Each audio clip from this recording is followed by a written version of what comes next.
এটা তুমি কি করেছো শালি? আমার বউ হয়ে শাখাওয়ালাকে হাত ধরাইছো বিরা।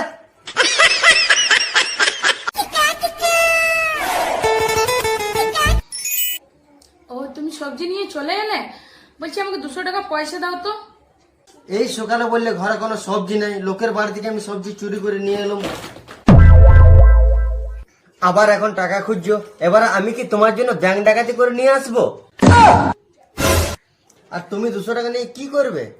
আমি দিদির কাছে 200 টাকা ধার করে শাখা পড়েছি। আমি জানি যে তোমার বিশ্বাস হবে না, তার জন্য নিজের চোখেই দেখো।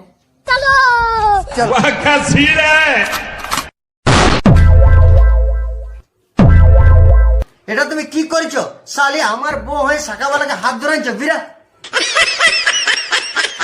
যা শালি বিরা, আমার ঘর থেকে শাখাওয়ালার কাছে যা।